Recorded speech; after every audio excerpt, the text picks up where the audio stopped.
Hello, my name is Erica Milner and I will be presenting on the topic of drug metabolism and antibiotic resistance.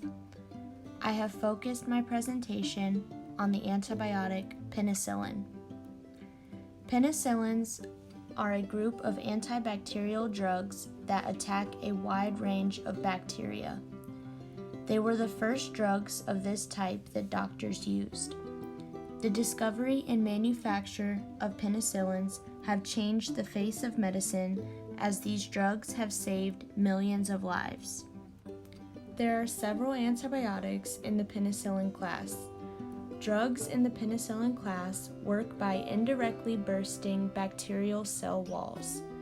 They do this by acting directly on peptidoglycan, which can play an essential structural role in bacterial cells. When a bacterium multiplies, small holes open up in its cell walls as the cell divides. Penicillins work by blocking the protein struts that link the peptidoglycan together, therefore preventing the bacterium from closing the holes in its cell.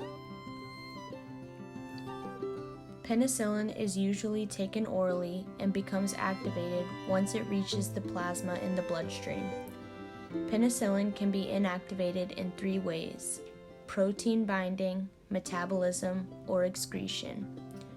The liver metabolizes penicillin into an inactive compound which is excreted. Large proteins, which are normally circulating in the plasma, can bind to penicillin and inactivate it. Penicillin is also filtered out of the body through the kidneys. The problem of bacterial resistance arose due to different types of bacteria enduring extreme environments and becoming highly adaptable.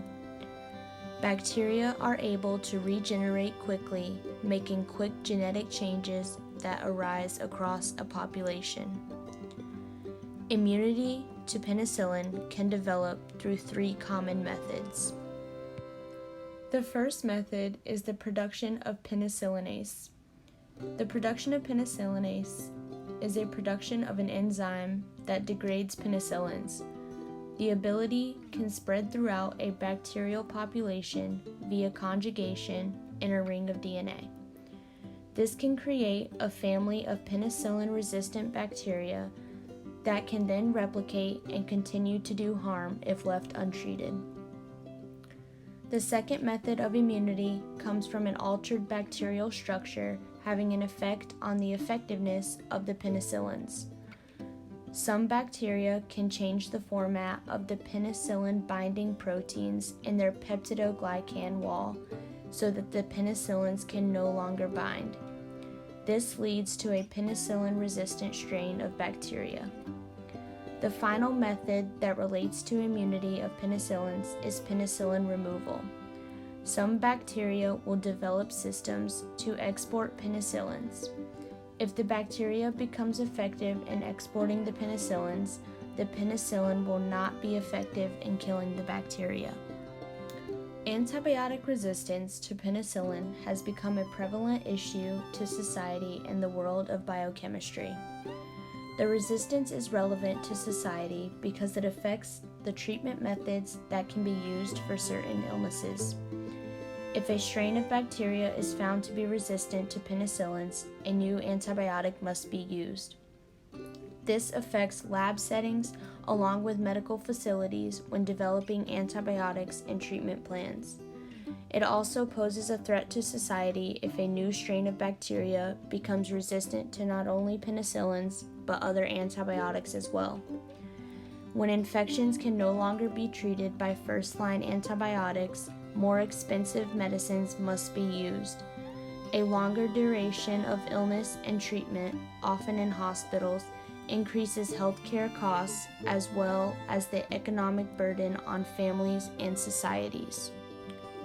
Antibiotic resistance is accelerated by the misuse and overuse of antibiotics as well as poor infection prevention and control. To prevent and control the spread of antibiotic resistance, individuals can Only use antibiotics when prescribed by a certified health professional. Prevent infections by regularly washing hands, preparing food, using proper hygiene, and avoiding close contact with sick people.